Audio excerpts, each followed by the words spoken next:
నమస్తే, welcome to Andhraprabha. ఖ్యాతిన ఆరోగ్య కేంద్ర డాక్టర్ దిలీప్ గారు మనతో ఉన్నారు. ఆయుర్వేద నిపుణులు, అలాగే ఆక్యుపంచర్ కూడా. అనేక దీర్ఘకాలిక వ్యాధులకు కూడా వారు చికిత్స అందించగలరు. నమస్తే దిలీప్ గారు.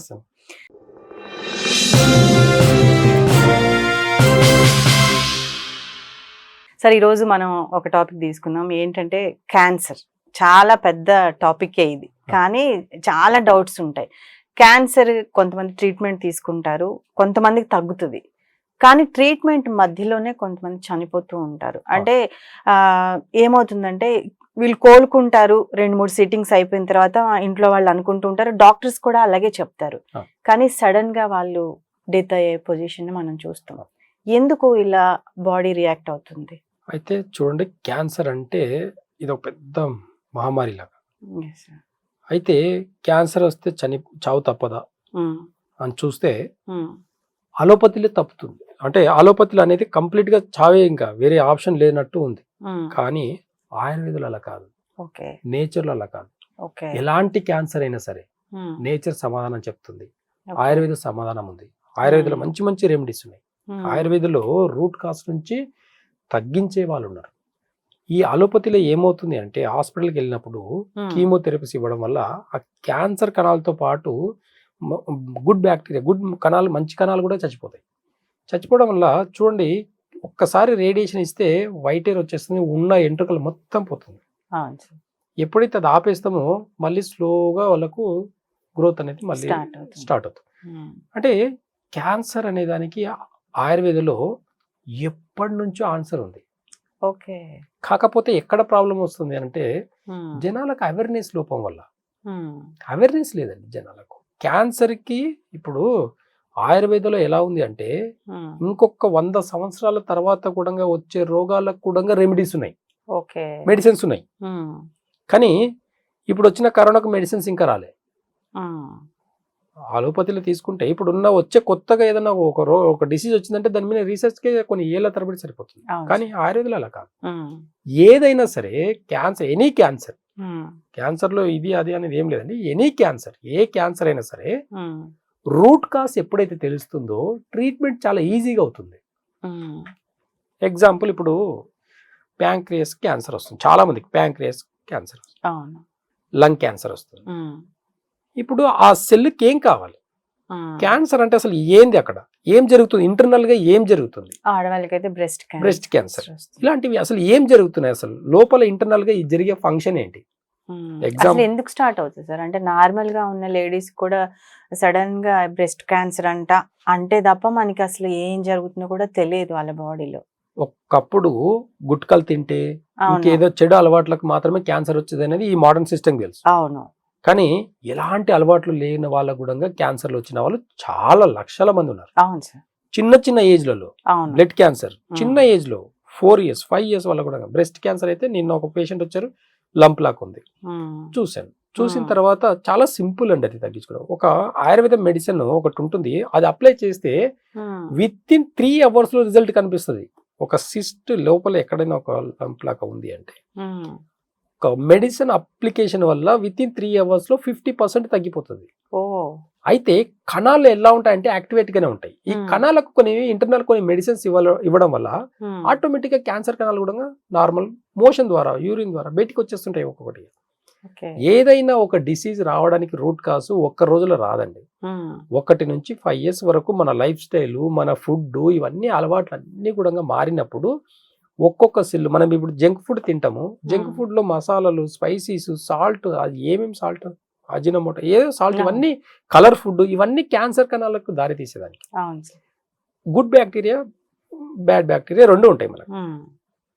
గుడ్ బ్యాక్టీరియా కూడా కావాలి, బ్యాడ్ బ్యాక్టీరియా అనేది బయటికి పంపించాలి. బయటికి పంపించే ప్రాసెస్ తెలియక అవి క్యాన్సర్ కణాలని యాక్టివేట్ చేస్తాయి. ఏమవుతుంది, క్యాన్సర్ కణాలు ఎప్పుడు యాక్టివేట్ అవుతాయంటే టైం తినకపోవడం వల్ల, టైంకి తినకపోవడం వల్ల, తినే ఫుడ్ లో జంక్ తినడం, తినే ఫుడ్ లో కెమికల్స్, ఎలాంటి అవేర్నెస్ లేకుండా నోటికి టేస్ట్ ఇంపార్టెన్స్ ఇచ్చి, ఈ రోజు చూడండి చికెన్ 65 అంటారు. అసలు ఏముంది ఒక్కసారి చూడండి, దాంట్లో అసలు ఎలాంటి కెమికల్స్ ఉన్నాయి, ఎలాంటి మసాలాలు ఉన్నాయి, ఒక్కసారి ఎలాంటి కలర్ ఫుడ్ ఉంది. అన్ని తినుకుంటూ నాకు క్యాన్సర్ తగ్గాలి, ఎందుకు అవుతుందంటే తగ్గదు ఎప్పటికీ. చిన్న పిల్లల్లో ఏం తినకుండానే క్యాన్సర్స్ వస్తున్నాయి. రీజన్ ఏంటి అంటే టైం ఎక్కువ గారబం చేసి పాలు ఇవ్వడం వల్ల. పాల ఉత్పత్తుల ద్వారా కూడా క్యాన్సర్ కణాలు వస్తాయి. పాలు కల్తీ అవ్వడం వల్ల హార్మోన్ ఇన్బ్యాలెన్స్ అవుతుంది. హార్మోన్ ఇన్బ్యాలెన్స్ అంటే ఏమవుతుంది, క్యాన్సర్ కి మంచి ఎందుకు వస్తుంది అనేది చెప్తాను, బాగా గుర్తుపెట్టుకోండి. ఒక్కొక్క సెల్ మన బాడీలో ఉండే ఒక్కొక్క సెల్ అనేది ఒక టిష్యూని పట్టుకుంటుంది. ఆ ఒక టిష్యూ అనేది ఒక ఆర్గాన్ మీద ఎఫెక్ట్ పడుతుంది. ఒక ఆర్గాన్ ఎప్పుడైతే చెడిపోతుందో అంటే బ్లాక్, ఒక సెల్ బ్లాక్ అయిపోతుంది. దాంట్లో ప్రాణం, ఒక సెల్లో ప్రాణం ఉండాలి, మూమెంట్ ఉండాలి. ఈ ఒక సెల్ డెడ్ అయిపోయింది అనుకోండి, ఆ ఒక డెడ్ అయిన సెల్ వచ్చేసి ఒక టిష్యూని పట్టుకుంటుంది. ఒక టిష్యూ వచ్చేసి స్లోగా వెళ్ళేసి ఒక ఆర్గాన్ని పట్టుకుంటుంది. ఒక ఆర్గాన్కి ఇప్పుడు క్యాన్సర్ వస్తుంది. ఒక డెడ్ టిష్యూని క్యాన్సర్ అంటారు. ఆయుర్వేదంలో చెప్పాలంటే చాలా సింపుల్ గా ఇంటర్నల్ గా ఏదో ఒక సెల్ కానివ్వండి, టిష్యూ కానివ్వండి, ఆర్గాన్ కానివ్వండి డెడ్ అయితే దాని పేరు క్యాన్సర్. అయితే ఒక చెట్టు నరికేసామండి మనం, ఒక చెట్టు పైన కొమ్మలన్నీ కొట్టేసి ఒక నరికేసాం, లోపల రూట్స్ అనేటివి ఉంటాయి. ఇంకా చెట్టు పెరగదులే అనుకుంటాం, కొంచెం వర్షం పడేసరికి ఏమవుతుంది, మళ్ళీ చిగుర్లు వస్తాయి. మన క్యాన్సర్ కణాలని కూడా నార్మల్ పొజిషన్ తీసుకురావడానికి ఆయుర్వేదంలో చాలా అద్భుతమైన రెమెడీస్, అద్భుతమైన మెడిసిన్స్ ఉన్నాయి. కాబట్టి ఆయుర్వేదంలో క్యాన్సర్ కి చావు లేదు, ఎలాంటి ఆపరేషన్స్ కూడా అవసరం ఉండదు, ఎలాంటి కీమో కూడా అవసరం ఉండదు. కాబట్టి అవేర్నెస్ లేకపోవడం వల్ల హాస్పిటల్కి పరిగెడుతున్నారు ఈరోజు. తక్కువ ఒక మాట చెప్పండి, 100 సంవత్సరాల కింద క్యాన్సర్ బారిన పడి చనిపోయిన ఎవరు లేదండి. ఒకళ్ళకో ఇద్దరికో ఏదో రాచపుండు లాగా అని చెప్పేసి దానికి కొన్ని ఆయుర్వేద మెడిసిన్స్ వాడితే తగ్గిపోయింది. ఇప్పుడు క్యాన్సర్ హాస్పిటల్ ఎన్ని ఉన్నాయండి, ఎన్ని రేడియేషన్, ఎన్ని అసలు ఏమేమి ట్రీట్మెంట్ చేస్తున్నారు, ఎన్ని మెడికేషన్స్, అసలు ఏం జరుగుతుంది బ్యాక్గ్రౌండ్ లో. ఆయుర్వేదం మీద ఎందుకు అవగాహన లేదు జనాలకు. ఒక మాట చెప్తాను, ఒక దగ్గర శివమొగ్గ అని చెప్పేసి కర్ణాటకలో నారాయణమూర్తి అని చెప్పేసి ఉండేది, గూగుల్ సెర్చ్ చేస్తే దొరుకుతుంది మీకు. నారాయణమూర్తి అని చెప్పేసి ఉండేది.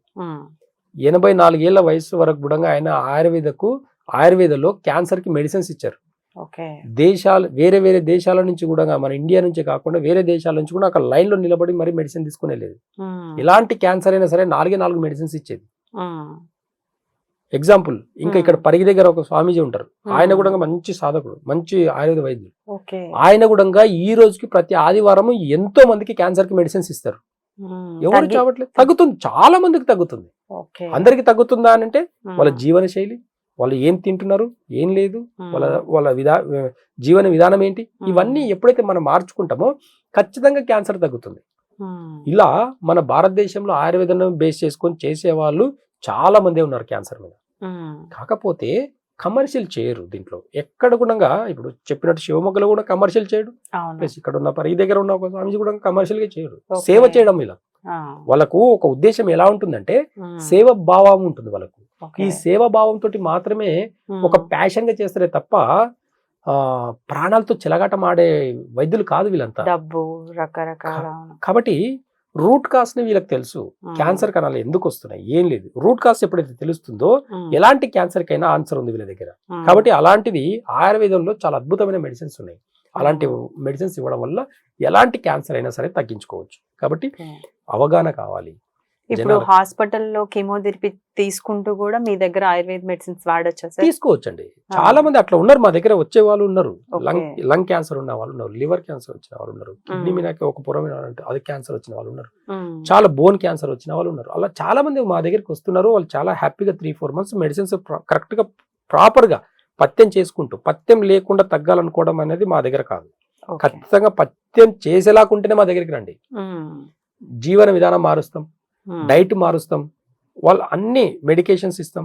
ఇలా అన్ని ఇవ్వడం వల్ల ఏమవుతుందంటే అన్ని రూట్ నుంచి కూడా అది తగ్గడం జరుగుతుంది. ఇంటర్నల్ ఒక్కొక్క ఆర్గాన్స్, సెల్, టిష్యూ అంతా మారిపోతుంది. కొత్త బ్లడ్ ని ఇంప్రూవ్మెంట్ చేస్తాం. కొత్త బ్లడ్ ఎప్పుడైతే వస్తుందో ఆర్గాన్స్ అన్ని కూడా మళ్ళీ రీజనరేట్ అవుతాయి. కాబట్టి క్యాన్సర్ కి ఆయుర్వేదంలో మంచి రూట్ కాస్తుంది. కాబట్టి ఆయుర్వేదంలో చాలా ఈజీగా ఎలాంటి కష్టం లేకుండా ఒకటి పథ్యం ఉంటుంది. కాబట్టి చాలా కఠినంగా పథ్యం ఉంటుంది. ఆ కఠిన పథ్యం చేస్తే మాత్రం ఖచ్చితంగా క్యాన్సర్ అనేది తగ్గుతుంది. ఓకే, సరే. ఆ క్యాన్సర్ వచ్చింది అని ఒక మనిషికి, అంటే ఇప్పుడు బ్రెస్ట్ క్యాన్సర్ ఉంది లేడీస్ కి, అసలు తెలియదు, ఆ సిమ్టమ్స్ తెలియదు, ఏ టెస్టులు చేయించుకుంటే తప్ప అవి తెలియదు. ఈ లక్షణాలు ఎలా ఉంటాయి ఏమని చెప్పగలుగుతారా అయితే జనరల్ గా అవగాహన కోసం? అయితే చూడండి, ఇప్పుడు చాలా మంది మేము అంటే నాడి చూసి చెప్తాం. ఓకే. నాడి చూసినప్పుడు ఏమవుతుంది అని అంటే కిడ్నీ ఇన్బ్యాలెన్స్ ఉంది. ఓ. కిడ్నీ ఏం చేస్తుంది? ఉమ్, బ్లడ్ ని ప్యూరిఫై చేస్తుంది. ఉమ్, ఒక కిడ్నీ ఒక్కటి బాగాలేదంటే ఉమ్. 90% క్యాన్సర్స్ అన్ని కూడా కిడ్నీ లోపం వల్లనే వస్తాయి. అంటే బ్లడ్ అక్కడ మారిపోతుంది, Okay. బ్లడ్ అనేది ప్యూరిఫై అవ్వట్లేదు. ఉమ్, ఈ ఒక్క సిమ్టమ్ చాలు మాకు. అంటే రూట్ కాస్ లో నాడి చూసినప్పుడు ఒకవేళ వాళ్ళకి కిడ్నీలో ఇన్బ్యాలెన్స్ ఉంది అంటే ఏదో ఒక రకమైన క్యాన్సర్ కి వాళ్ళు బాధితులు అవుతారు. కాబట్టి మనం క్యాన్సర్ లో రకాలు చూడకూడదు, ఉమ్, రూట్ కాస్ మాత్రమే చూడాలి. ఉమ్, ఎప్పుడైతే బాడీలో ఫ్రెష్ బ్లడ్ అనేది ప్యూరిఫై అవుతుంటుందో, ఫ్రెష్ బ్లడ్ ఎప్పుడైతే ఇంప్రూవ్మెంట్ అవుతుందో ఉమ్, అక్కడ క్యాన్సర్ కణాలే కాకుండా ఫ్రెష్ ఆర్గాన్స్ అన్ని ఆర్గాన్స్ కూడా ఫ్రెష్ బ్లడ్ దొరుకుతుంది. ఉమ్, కాబట్టి ఎలాంటి క్యాన్సర్ అయినా సరే తగ్గిపోతుంది. కాబట్టి రూట్ కాస్ లో నాడి చూసి వాళ్ళకి ఈ క్యాన్సర్ ఉంది అని కూడా చెప్పొచ్చు అనమాట. ఓకే. కాబట్టి బ్లడ్ ఎప్పుడైతే బాడీలో చేంజెస్ వస్తుందో ఉమ్, ఆటోమేటిక్ గా క్యాన్సర్ అనేది తగ్గడం జరుగుతుంది, గుర్తించడం కూడా జరుగుతుంది. ఉమ్. అంటే ఎటువంటి లక్షణాలు ఉంటాయి సార్? అంటే ముందుగా ఆకలి మందగించడం అటువంటి ఏమైనా జరుగుతాయి? ఇప్పుడు వాళ్ళకు హెయిర్ ఊడిపోవడం, అదండి, ఇప్పుడు వాళ్ళకి కొంతమందికి ఎక్కువ హెయిర్ ఊడిపోయినా అలా భయపడిపోతూ ఉంటారు నాకు క్యాన్సర్ ఉందేమో అని. అయితే చాలా మందికి సిమ్టమ్స్ ఎక్కడ వస్తాయంటే ఫేస్ అనేది బ్లాక్ అవుతుంటది. ఫేస్ బ్లాక్ అవుతుంటది అంటే Hmm. బ్లాక్ అవుతుంది అంటే ఇక్కడ రక్తం అనేది చెడిపోయింది అని అర్థం ఒకటి. Okay. రెండోది వాళ్ళ ఫస్ట్ వాళ్ళ నేల్స్ చూస్తే బ్లాక్ కలర్ లో ఉంటాయి. ఓకే. క్యాన్సర్ కణాలు ఉన్నాడు మెయిన్ Hmm. ఇక్కడ నేల్స్ చూస్తాం. నేల్స్ చూస్తే వాళ్ళ ఇమ్యూనిటీ పవర్ తెలుస్తుంది, వాళ్ళ బ్లడ్ ఎలా ఉందనేది కూడా తెలుస్తుంది. ఇక్కడ Mhm. నేల్స్ చూసి కూడా మేము గుర్తిస్తాం. ఓకే. ఇంకోటి వాళ్ళ మాట తీరు, వాళ్ళ ఆకలి, వాళ్ళ మోషన్ ఎలా వెళ్తున్నారు. ఓకే. ఇంటెస్టిన్ క్యాన్సర్ ఉండే వాళ్ళు ఉంటారు, Hmm. మోషన్కి వెళ్ళేటప్పుడు బ్లాక్ మోషన్ వెళ్తుంటారు, మోషన్కి Hmm. వెళ్ళేటప్పుడు వాటర్ లాగా వెళ్తుంటారు వాళ్ళు. Hmm. కొన్ని లక్షణాలు అన్నింటిని చూసి దాన్ని బేస్ చేసుకొని మాత్రమే Okay. మెడిసిన్స్ ఇవ్వడం జరుగుతుంది. Hmm. అన్ని రకాల క్యాన్సర్ కి డిఫరెంట్ మెడిసిన్స్ ఉంటాయి. కాబట్టి ఆయుర్వేదంలో చాలా అంటే రూట్ కాస్ నుంచి ఎప్పుడైతే మనం గుర్తిస్తామో Hmm. ఆటోమేటిక్ గా ఎలాంటి క్యాన్సర్ అయినా సరే డీల్ చేయొచ్చు అనమాట. ఓకే. రైట్. చూసారు కదా, క్యాన్సర్ లో అంటే క్యాన్సర్ మన బాడీ తత్వాన్ని బట్టి రకరకాల క్యాన్సర్స్ వచ్చే అవకాశం ఉంది. ఆయుర్వేదంలో, ఆక్యుపంక్చర్ లో, అలాగే నాడీ వైద్యంలో ఏంటంటే రోగి లక్షణాలను బట్టి ఇక్కడ వైద్యం అందించడం జరుగుతుంది అని చెప్తున్నారు. ఎవరికైనా ఇటువంటి లక్షణాలు ఉన్నా ఆ హాస్పిటల్లో ట్రీట్మెంట్ తీసుకుంటున్నా కానీ ఒకసారి ఆ అఖ్యాతన ఆరోగ్య కేంద్రాన్ని విజిట్ చేస్తే దానికి సంబంధించిన లక్షణాలన్నింటినీ గుర్తించి దాని నుంచి త్వరగా రికవర్ అయ్యే ఛాన్స్ ఉందని చెప్తున్నారు. చూస్తూనే ఉండండి ఆంధ్రప్రభ.